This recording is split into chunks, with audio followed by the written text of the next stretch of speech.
Muito boa noite. A superação dos efeitos da crise superveniente do aparecimento do coronavírus e as empresas afrontarem a nova realidade econômica e estrutural constituem um enorme desafio para o setor privado.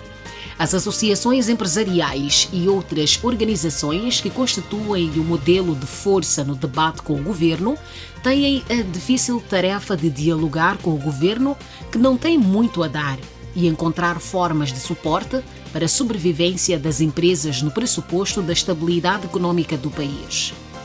O país vive uma paz imperfeita, sob efeito de duas guerras, sendo uma com rosto e outra sem rosto, o que torna cada vez mais difícil definir previsões ou metas para um futuro de incertezas. Os modelos de desenvolvimento de projetos de investimento em Moçambique precisam de um olhar crítico e de uma adequação ao real cenário macroeconômico que a nova conjuntura exige.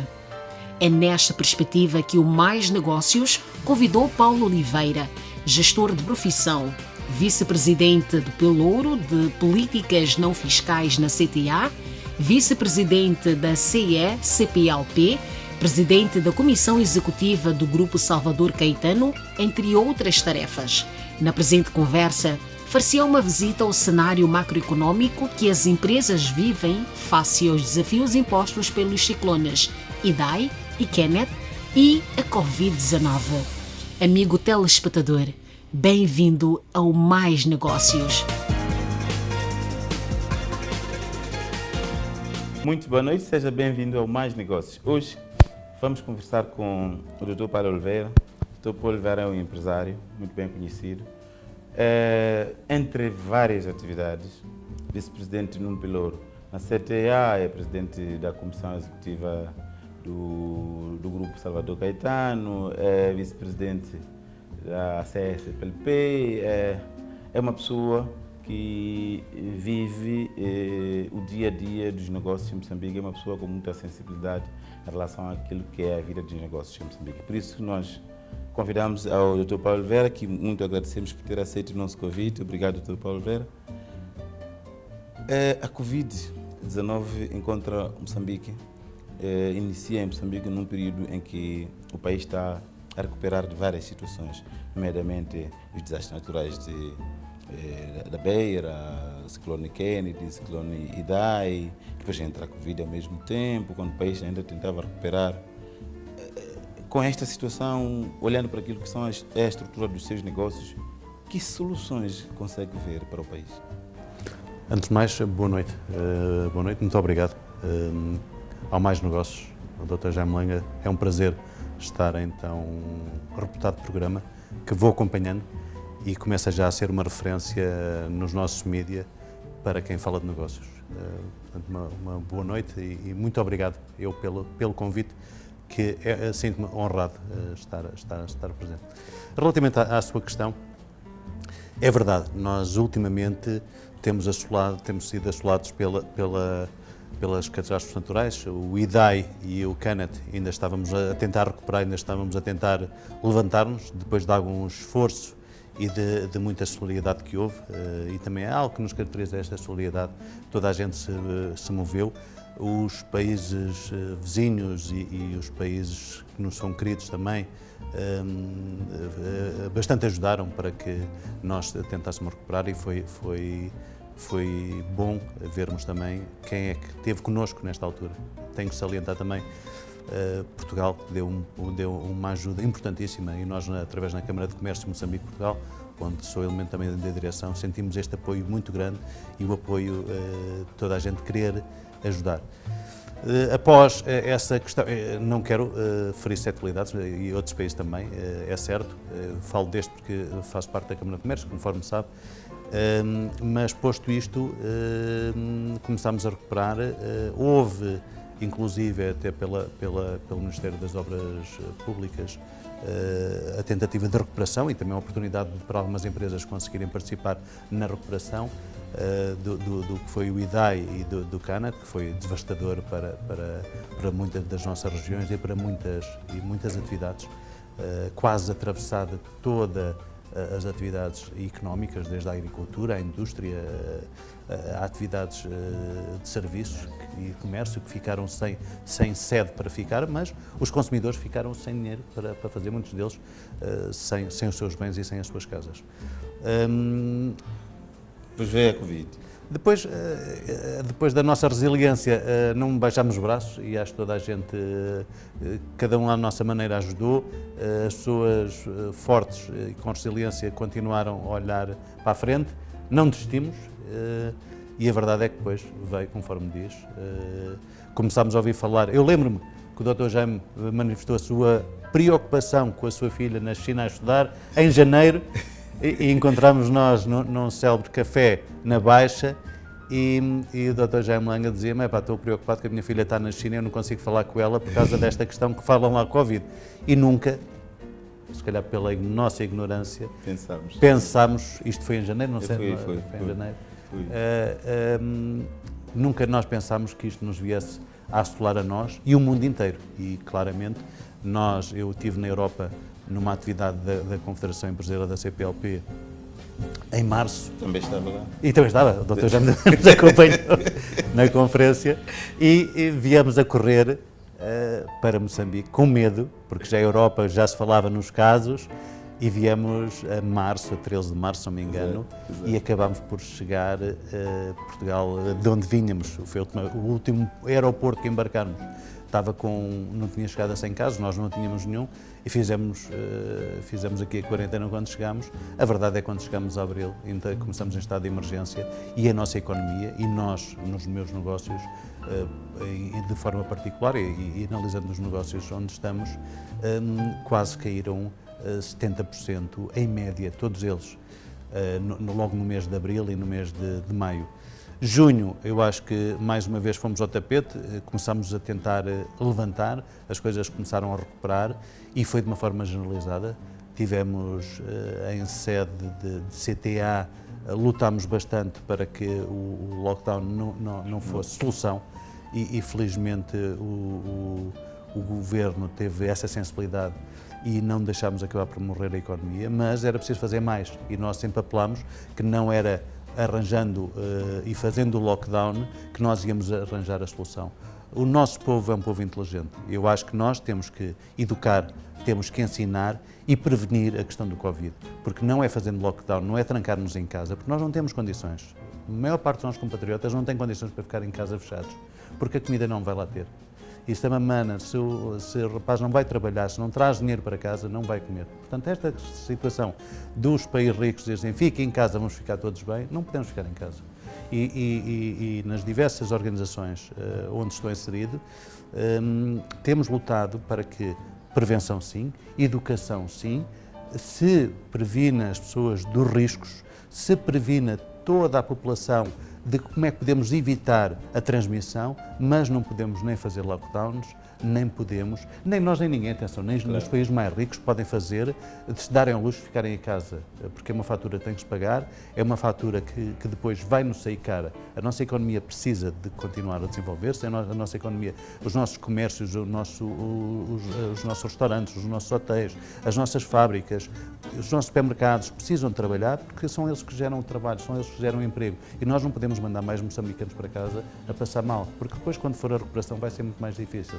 Portanto, esta questão de Covid claramente fez-nos parar ou desacelerar, mas não podemos parar totalmente, porque eu acho que depois aí vai ser o grande problema. Olhando para o Dr. Paulo, está envolvido em vários setores, restauração, comunicação institucional, setor automóvel, setor industrial, setor serviços, pelo que conhecemos,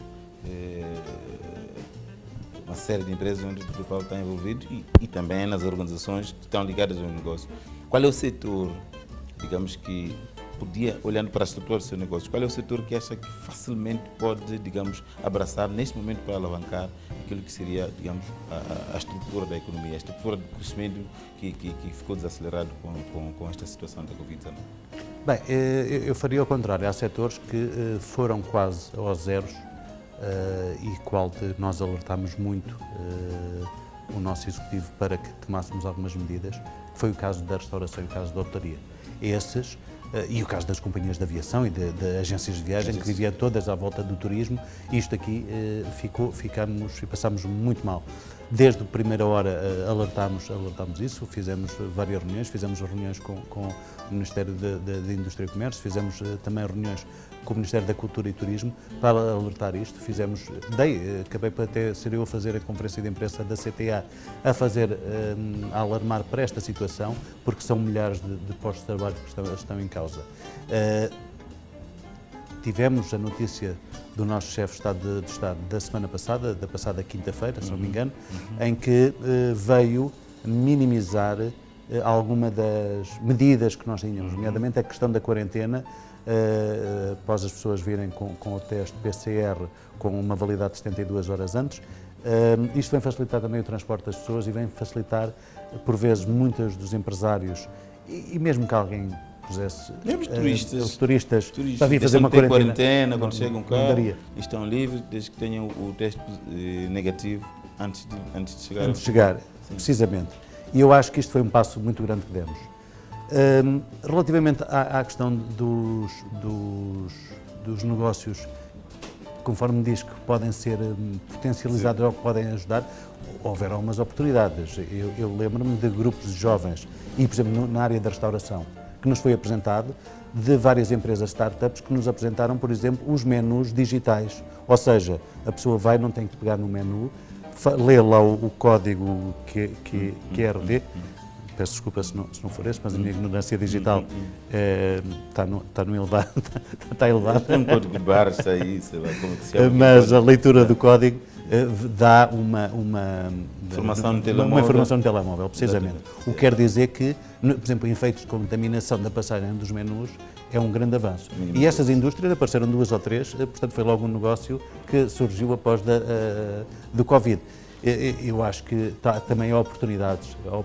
Nós vimos algumas das empresas, e nós, no caso da restauração, mas no caso dos supermercados, vimos algumas das empresas a desenvolverem o negócio de entrega porta a porta, o delivery e o takeaway. Foram outras oportunidades de negócio. Mas eu acho que há setores que nós precisamos continuar a investir, e não é esta questão da Covid que nos vem atrasar, que é a questão da agricultura, e essa claramente nós precisamos todos comer e continuamos, e é a prioridade do nosso governo, como temos visto, e eu como empresário, e também temos alguns interesses na questão da agricultura. Eu acho que é uma das atividades que claramente pode desenvolver rapidamente a nossa economia. Falando já agora da agricultura, o país está muito apostado num novo modelo de desenvolvimento da área agrícola, que é o projeto Sustenta. Fazendo uma leitura superficial do projeto, mesmo sem conhecê-lo com muita profundidade, olhando para aquilo que são os objetivos do projeto, consegue-se perceber que é um projeto de grande valor. O que pode falhar no projeto daqueles? O que pode fazer falhar? Há vozes que se levantam no debate que colocam dúvidas em relação à sua eficácia, tendo em conta o intervencionismo do Estado, e há vozes que consideram que, mesmo com a intervenção do Estado, o projeto tem pernas para andar. Qual é a sua opinião, olhando por aquilo como empresário que está envolvido na área? Bem, eu sou um apologista sempre que o setor privado tenha a iniciativa. Em determinadas matérias. Eu, na matéria do Sustenta, tal como o Dr. já me refere, também não conheço da A a Z tudo o que está por trás. Agora, sei que em termos da captação de fundos, todos eles são dadas organizações que nem toda a gente tem a capacidade de os ir buscar. Uma das nossas grandes dificuldades no país, como todos nós temos noção, é o preço do dinheiro. O preço do dinheiro é demasiado elevado.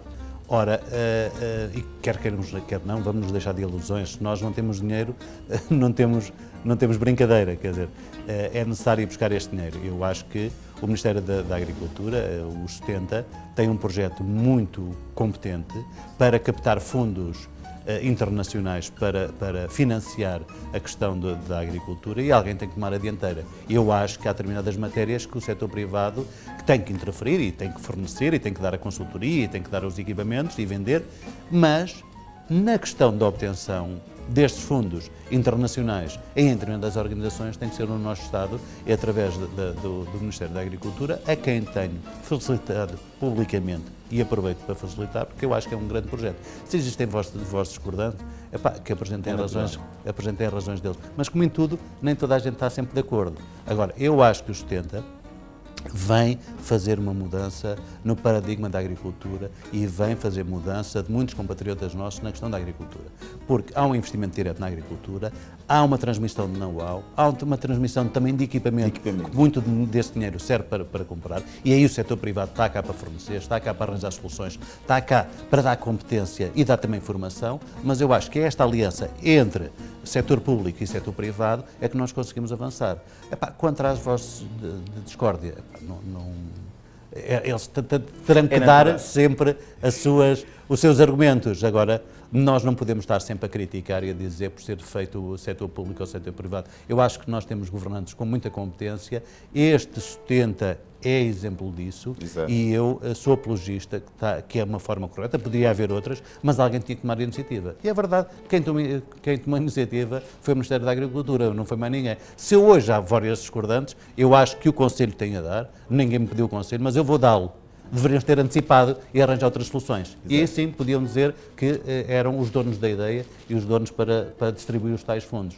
Tal como está, e é que me digo, não conheço da A a Z, mas não conheço, é de louvar esta atitude, e eu acho que no final da implementação do projeto vamos produzir muito mais que aquilo que temos produzido e vamos comer muito mais a nível nacional e se calhar com menos peso das importações, que é isso que faz a grande diferença, é o nosso peso da balança entre as compras e as vendas, para nós ficarmos com uma vida melhor e os nossos compatriotas começarem a viver melhor. Olhando para o seu papel na CTA, olhando para os debates que a CTA levanta hoje para defender aquilo que são os interesses das empresas, defender aquilo que é a sobrevivência das empresas no atual cenário.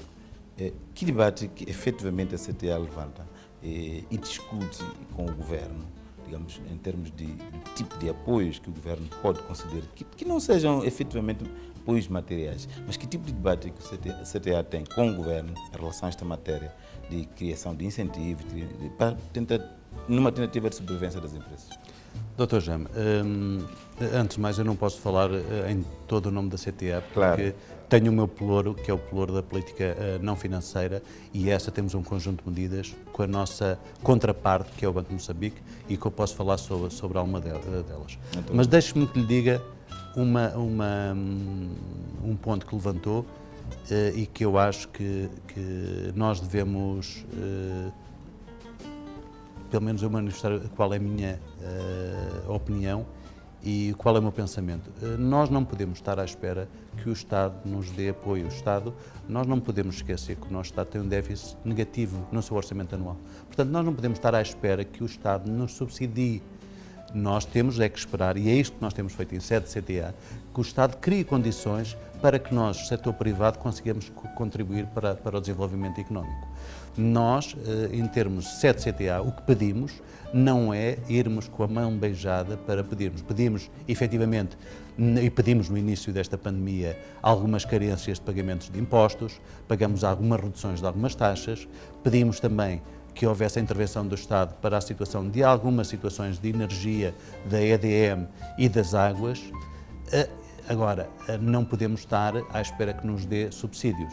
Agora, também, a única coisa que pedimos, claramente, é que nos deixem trabalhar, que seja criada um ambiente de negócios favorável, um conjunto de medidas em que as empresas possam não ficar de pés e mãos atadas e se possam movimentar. O diálogo tem sido satisfatório? O diálogo tem sido produtivo. Temos tido algumas medidas logo desde o primeiro pacote que lançámos em finais de março, princípios de abril. A maior parte das medidas foram aceitas pelo Governo. Temos vindo a dialogar com os respectivos contrapartes relativamente à questão da Covid, mas a outras que já vinham atrás. Nós, em termos do nosso pelouro da política financeira, temos vindo a discutir muitas situações com o Banco de Moçambique que fazem parte da nossa matriz para conseguirmos levar avante. Algumas vão acontecendo, outras não, mas no nosso caso, é como digo, a nossa contraparte é o Banco de Moçambique, porque é aquela que faz parte da política não financeira que depois vem envolver o próprio setor privado e aquilo que é a regulamentação financeira com o Banco de Moçambique. Em relação a este aspecto do Banco de Moçambique, é visível o esforço que o Banco de Moçambique tem estado a fazer, digamos, na redução daquilo que são as taxas de referência, através das quais os bancos comerciais devem acrescentar os seus spreads e manterem e fazer as taxas de juros. Mas não é visível o esforço da parte dos bancos comerciais em corresponder,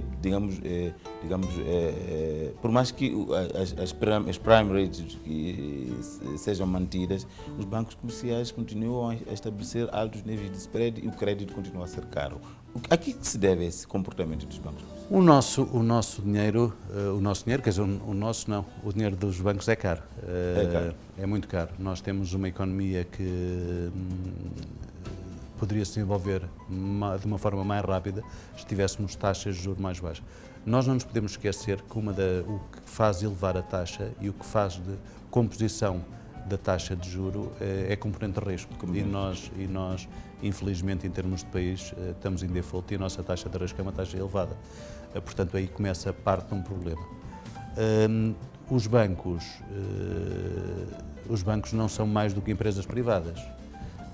Portanto, tendem a meter a sua margem de lucro, o tal spread, que nós nas empresas ditas normais metemos uma margem de lucro, que os bancos têm uma forma diferente, têm um spread sobre a taxa que o Banco de Moçambique estabelece. Eu não vou dizer se eles ganham muito, se ganham pouco. A verdade é que nós também temos um mercado marginal e custos de estrutura são elevados. Evidentemente, cada vez que nós vamos para negociar os juros, ficamos arrepiados e muitos dos nossos investimentos, se forem feitos com dinheiro da banca, ficam arruinados logo desde o início, porque efetivamente as taxas são muito, muito elevadas. Eu não lhe posso dizer porque é que os bancos cobram muito, não é? Porque seria um contrassenso e cada um sabe de sua casa. Se me perguntar a mim qual é a opinião, eu acho que temos taxas de juros elevadas. Depois também tem a ver com a qualidade do crédito concedido às empresas. Evidentemente temos empresas que conseguem créditos mais baratos, outros menos baratos, num desconto total spread, consoante também o menos risco que o banco tenha. Mas eu acho que o grande problema passa na construção da nossa taxa de juros, de ser uma taxa de juros já elevada. E hoje nós, para construirmos um negócio, não pode ser por via da banca, guardarmos num projeto entre 20%, 25%, 30% para que seja a alavancagem com o banco, mas tem que ser com capital próprio, porque se fazemos de outra maneira estamos condenados a início, a não ser que sejam negócios que nós não conheçamos, ou sejam negócios que deem margens de lucro que deem para pagar tudo isto, mas é muito difícil, mas claramente é um grande entrave da nossa economia, é o custo do dinheiro. É um grande entrave. Doutor Paulo, com a sua permissão, vamos a um breve intervalo e voltamos.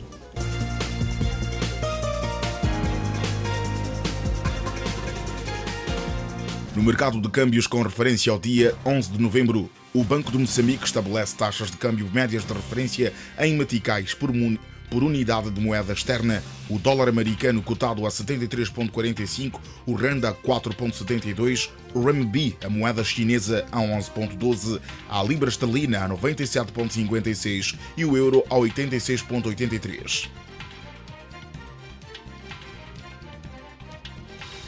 No que concerne ao mercado financeiro, o Banco de Moçambique mantém as taxas de facilidades permanentes de cedência e de depósitos em 13,25% e 7,25%, respectivamente, e no que diz respeito à prime rate, está estabelecida em 15,9%.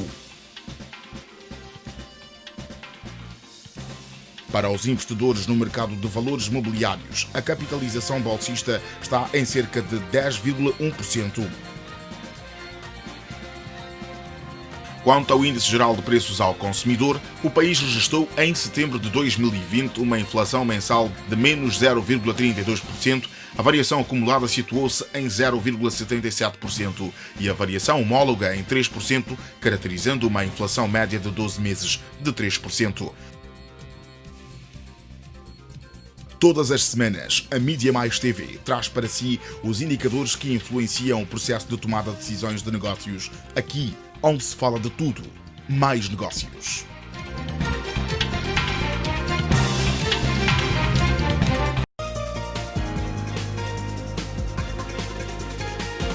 Outra vez boa noite e voltamos à nossa conversa com o Dr. Paulo Oliveira. Dr. Paulo, falávamos aqui da estrutura, daquilo que é o sistema de financiamento em Moçambique, que impossibilita o desenvolvimento das empresas, mas tudo bem. Saindo um pouco da parte, digamos, da estrutura financeira das empresas, olhando para o país, nós estamos com uma situação agora que é uma paz, digamos, imperfeita. Estamos num país em paz e em guerra ao mesmo tempo, em duas guerras que ninguém sabe, digamos, uma com, que chamamos de rosto, outra sem rosto, que não sabemos de onde é que veio, mas tudo bem, como é possível, digamos, pensar em estratégia de desenvolvimento de um país em guerra? Deve ser o desafio para os nossos governantes. Exato, naturalmente. Eu imagino eu muitas das noites não queria estar no papel deles, porque efetivamente não deve ser algo fácil. Para nós empresários eu sei o que é que isso provoca. Para os políticos não o consigo dizer. Para nós empresários, cada vez que estamos fora, colocam em dúvida a nossa estabilidade e o tão calmo que o nosso povo é, e que nós não conseguimos dizer isso lá fora, porque olham para nós que pensam que somos alguns rebeldes e temos um país aqui em guerra. E a verdade é que somos um povo tranquilo, afável, que sabe receber como poucos. Em termos de turismo poderíamos ser podíamos ter um maná no turismo, e nunca ninguém passa na cabeça de vir para um país que tem conflitos armados, sabendo nós que, e nós fazemos, eu faço muitas férias internamente, que estamos em determinada região do país, estamos bem. O grande problema é a imagem que nós passamos para o exterior. Mas além do problema do exterior, temos o problema interno, quer dizer, porque isto também não é só uma história. Nós estamos ali, não são dois vizinhos tão chateados e zangados, não é? Temos lá a tal junta militar, não é? A tal com rosto, e depois temos o terrorismo no norte, que é o sem rosto. E, efetivamente é um problema muito grave para a nossa economia. É um problema muito grave para a nossa reputação e é um problema muito grave para o nosso país em termos de exterior, porque quem está de fora não vê as coisas como nós.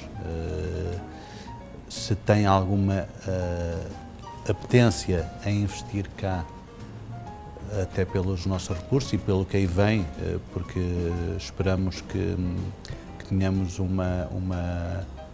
uns anos férteis agora com a questão da descoberta, e tudo prevê que sim. Mas mesmo volto a discutir, até porque eu tenho a responsabilidade, deixe-me lhe diga também um motivo de orgulho, tenho a responsabilidade de embaixador e de ícone do turismo de Moçambique. Uau. Fui nomeado pelo Ministério do Turismo, da Cultura e Turismo como ícone, portanto faz parte da minha responsabilidade vender a nossa imagem lá fora. Isso. É mais uma das minhas responsabilidades, portanto eu sempre fui um defensor de Moçambique como destino turístico, das nossas praias, das nossas gentes, da forma como recebe. Tudo isto assusta, portanto todas estas questões dos conflitos, eu acho que nos é prejudicial em todos os quadrantes. Eu acho que não temos nenhuma vantagem, nem nenhum ponto positivo que possamos aqui ter, e acho que estamos a sofrer. Os internos, sabemos quem são, não estão a destruir só a eles nem ao país, estamos a sofrer os milhares de moçambicanos que sofremos com aquilo, e acho que era devem ter as suas motivações, mas acho que também devíamos pensar uns nos outros. E acho que há outras formas de falar. Acho que o tempo de guerras e o tempo acho que já passou. Acho que o momento de diálogo não querendo entrar na parte política, o nosso Presidente tem mostrado que a face do diálogo tem dado resultado e deu resultado, e eu acho que, e tem insistido nisso, e eu acho que quem está a fazer esses conflitos, além de se prejudicar a ele, prejudicar o país, está a prejudicar 30 milhões de moçambicanos. Exato. É o que está a fazer, porque é o que passa para fora. E depois os outros é um caso mais grave, são os dois graves, mas é um caso que, não tendo rosto, é mais difícil falar, e aí também temos que confiar aqui nas nossas forças de defesa e de segurança e nas Forças Armadas, que eu não duvido que esteja a fazer todos os esforços nem duvido, não tenho como duvidar que estejam a fazer todos os esforços, mas a verdade, no final do dia, é que a par mais a pandemia mundial, passamos mal com tudo isto aqui. Com tudo isto. Doutor Paulo Oliveira, Moçambique não é feito de tudo de mal, né? Há coisas boas que acontecem e acontece também com o seu povo. Um exemplo é o doutor Paulo Oliveira. Há pouco tempo vejo aqui toda a parede cheia de fotografias de um grande... Como é que se chama esta profissão? Esta profissão. Esta é a minha profissão mais dura. É mais dura. É mesmo um motar, um piloto. Um piloto. De motorrally. Parece que com os tornos ficamos a saber que ficou qualificado para participar à próxima, como é que se diz, campeonato Paris-Dakar, não é? O Rally Dakar. Agora já não é... Não é Paris... Já não é Paris-Dakar. Rally Dakar. É o Rally Dakar. Mas já não é Paris-Dakar. Não, porquê? Porque o Rally Paris-Dakar para quem não está familiarizado com as... Para o meu caso. Há quem não tenha, em termos tecnológicos, que é o meu caso, mas se o seu caso é nas motas, está menos mal, tem menos obrigação do que eu na tecnologia. Mas, para quem não está familiarizado na questão deste desporto, o Rally Dakar mudou de nome, porque deixou de ser feito em África em 2007 por causa dos conflitos da Mauritânia. Lá está.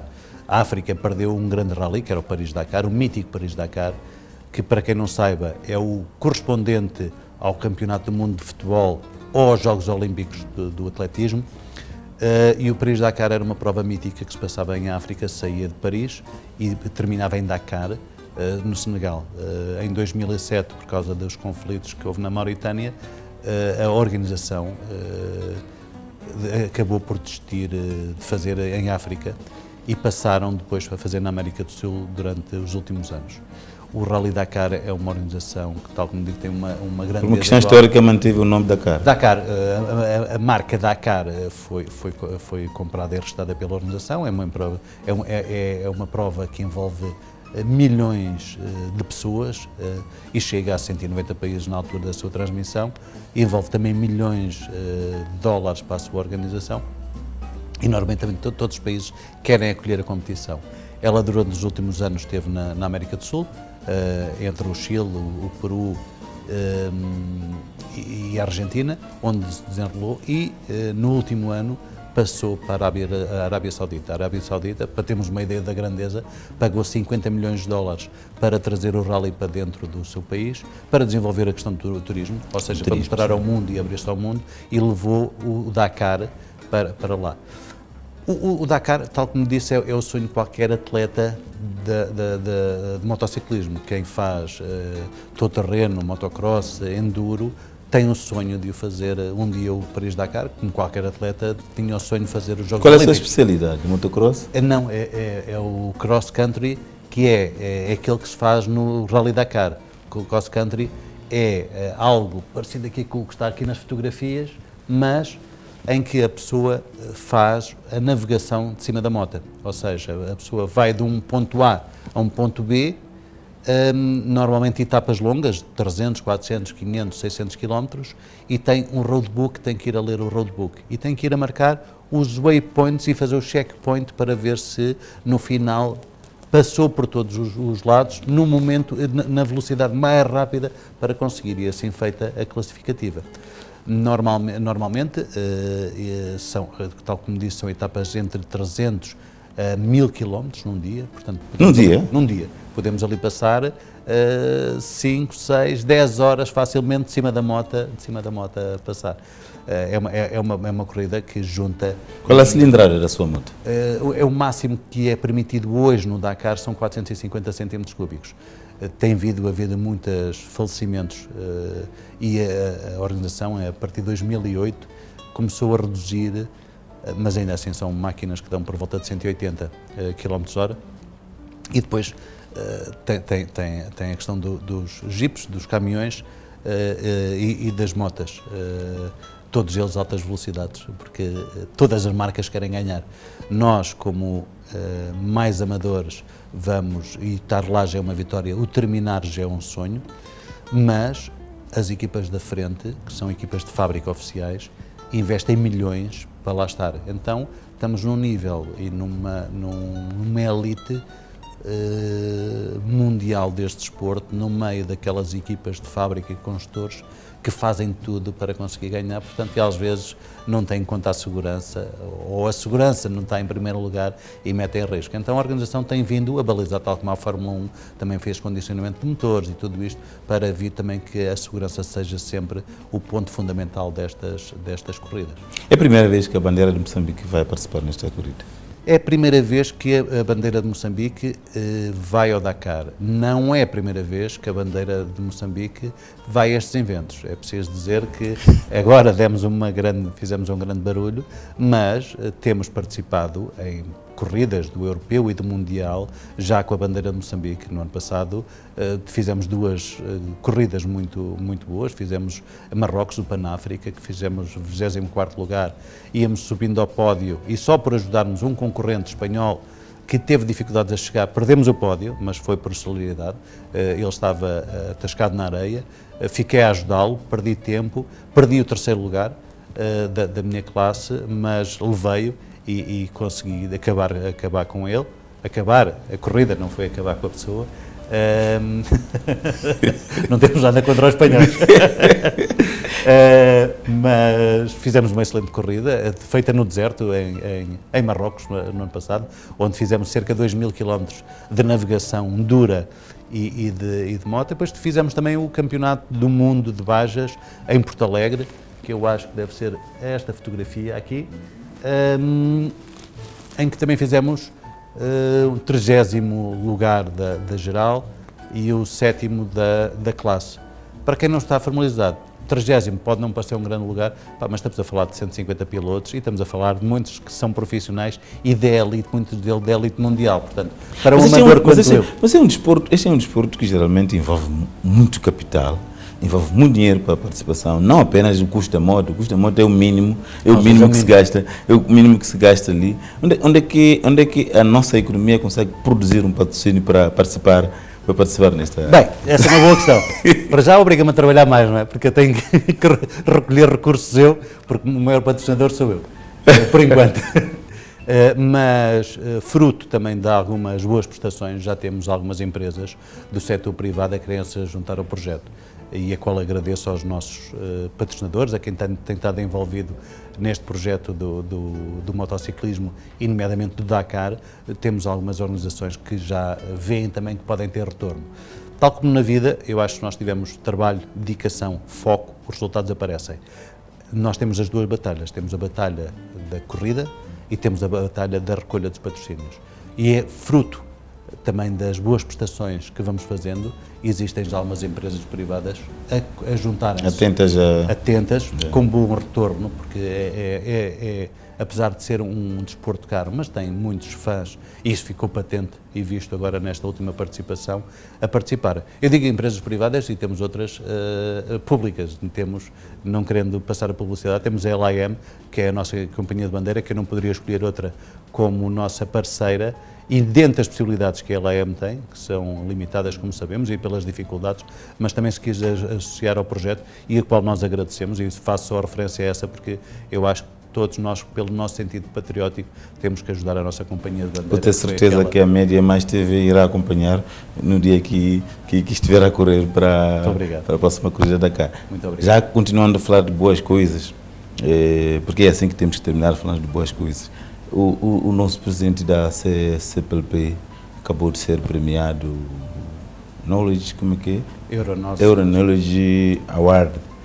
Como seu presidente da CPLP e do Dr. Paulo Oliveira, vice-presidente da CPLP, o que é que isso significa para a CPLP, o que significa para Moçambique, que mensagem ele transmitiu para si como seu vice-presidente quando ele recebeu a informação de que tinha ganho o prémio? Ele não me transmitiu, porque eu estava a acompanhar em direto. Eu falar do meu presidente, o Dr. Jaime sabe, está a falar do meu irmão mais velho. Seu irmão mais velho. Está a falar da minha família de coração. E antes de falar de tudo aquilo que ele é, eu tenho que falar dele como pessoa. E falar dele como pessoa é um ser humano que para nós, família, é a nossa referência. É o nosso guia que nos transmite e inspira todos os dias. E isso é replicado como presidente, como PCA, onde sou administrador também do grupo Intelec, e como pessoa. E como cidadão, para nós foi muito gratificante ao estar a acompanhar uma cerimónia desde a Câmara de Lordes de Londres, onde já muitas personalidades como o Bill Gates e outros já foram também premiados lá. Exato. Eu acho que nós temos um moçambicano. O empresário nigeriano também, de Loco, de Ngoco, já me esqueci o nome dele, também foi premiado lá. Foi premiado também. É para nós um motivo de orgulho muito grande. Foi para mim uma notícia dada em direto, conforme disse, nós sabíamos que ele tinha sido nomeado, mas para mim não me vem dar nada de novo, porque sabendo, e o Dr. Jaime também é membro e acompanhante da nossa causa da CPLP, é parte integrante hoje que se juntou ao projeto, portanto sabe também o que é que eu estou a dizer, qual é que é a visão dele e qual é que é a visão que temos para o bem da nossa comunidade na CPLP. Este líder inspirador que é e que nos vai transmitindo e nos serve de guia, para mim não foi este prémio que fez melhor ou pior.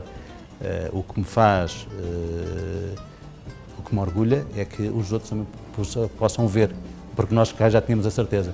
E às vezes nós temos este problema, temos cá e não valorizamos, e como disse, por vezes não queremos falar das coisas boas. E aqui temos uma coisa muito boa de um moçambicano que dá provas lá fora, que dá do seu reconhecimento e daquilo que os moçambicanos também têm e também querem ser. O tempo não nos favorece, podíamos falar aqui de muito mais coisas boas, porque até existem. Moçambique não é só feito de coisas más. E foi assim que nós conversamos com o Dr. Paulo Oliveira, um empresário moçambicano envolvido no dia a dia da vida empresarial em Moçambique. É que foi com ele que ouvimos aquilo que é, digamos, a perspectiva, digamos, de Moçambique e das empresas saírem daquilo que é hoje podemos chamar de crise superveniente, digamos, do aparecimento do coronavírus e, consequentemente, da doença que é a Covid-19. Esperamos que tudo corra bem para as empresas moçambicanas, esperamos que as políticas que têm sido discutidas, o debate que tem sido levantado ao nível da CTA, dê resultados para que efetivamente as empresas voltem a produzir e voltem a pagar os impostos que sempre pagavam e o Estado consiga voltar a cumprir aquilo que é o seu contrato social com o povo moçambicano. Foi assim que fizemos o Mais Negócio de hoje e voltamos a falar na próxima quarta-feira, às 20h30. Muito obrigado.